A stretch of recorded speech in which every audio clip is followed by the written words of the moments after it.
Hola, ¿qué tal? Muy buenos días. En esta ocasión tocaremos el tema sobre la Constitución y el derecho administrativo.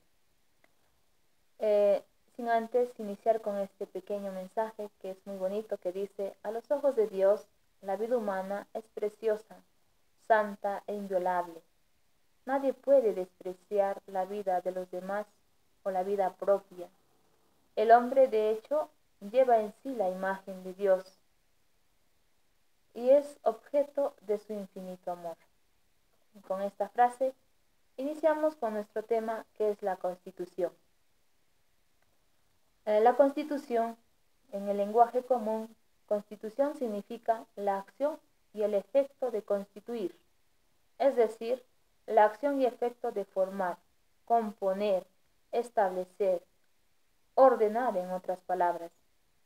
Constitución significa cómo está compuesto algo.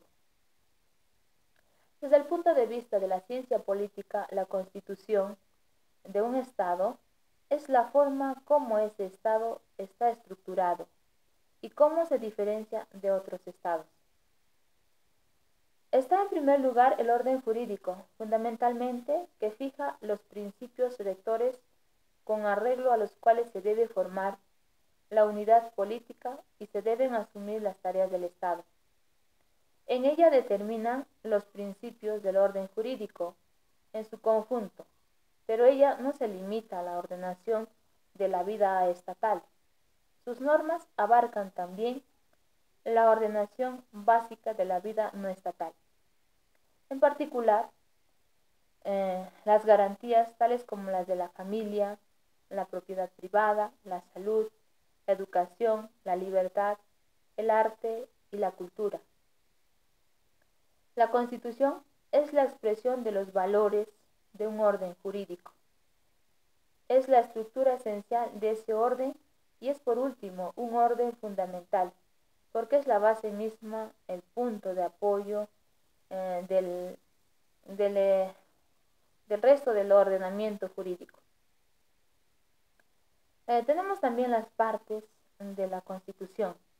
Está la parte dogmática, que forma de gobierno.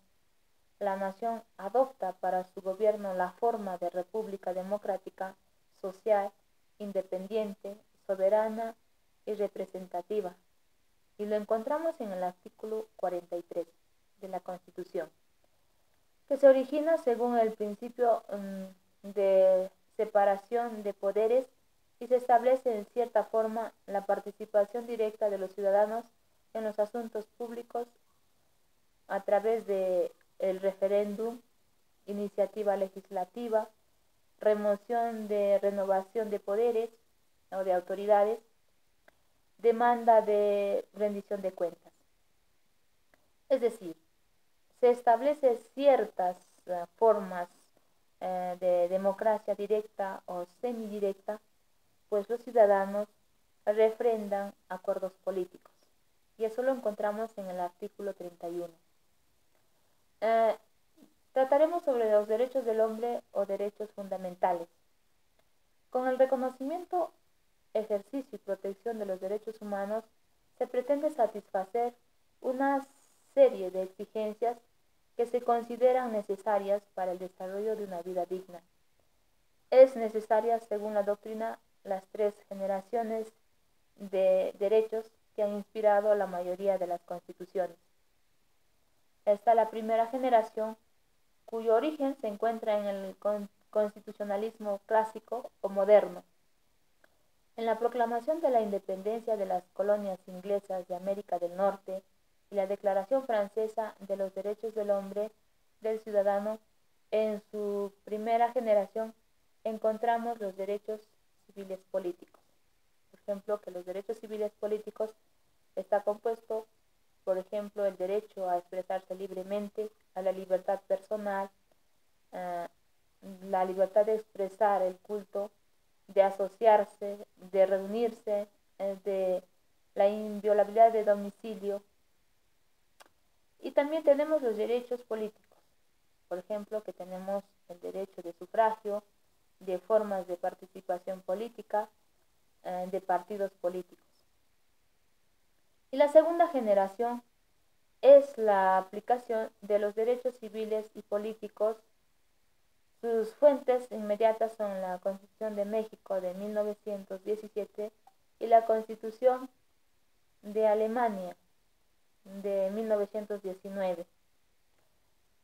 En principio, los derechos del hombre tienen que cumplir una función social. En esta generación tenemos los derechos sociales, económicos y culturales, como por ejemplo está el derecho a un salario justo, a un descanso diario y semanal, a vacaciones anuales, a la vivienda, a la prestación de salud, a la educación, a la prestación de seguridad social, a la huelga, a la contratación colectiva.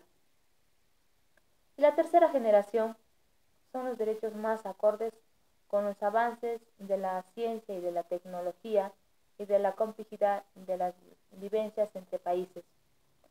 Por ejemplo, que está el desarrollo, el derecho al desarrollo, a la paz, a la protección del medio ambiente, protección de los recursos naturales, protección del patrimonio cultural.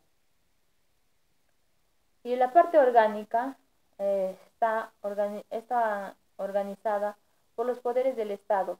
Distribuyen las funciones del gobierno mediante la clásica tripartición de los poderes, que es en legislativo, ejecutivo y judicial. Cabe resaltar que el actual Congreso es unicameral, denominado en nuestro medio como el Congreso Constituyente Democrático. Ahora veremos la relación del derecho administrativo con otras disciplinas jurídicas. Derecho administrativo hoy en día es conocido como uno solo, y solamente por razones didácticas es que se le ha clasificado. No obstante, debe admitirse sus relaciones estrechas al interior y al exterior del mismo, vale decir, con ciencias jurídicas y ciencias no jurídicas. Bueno, es todo por hoy. Estaremos continuando con estas grabaciones. Espero que les sirva de algo y hasta pronto.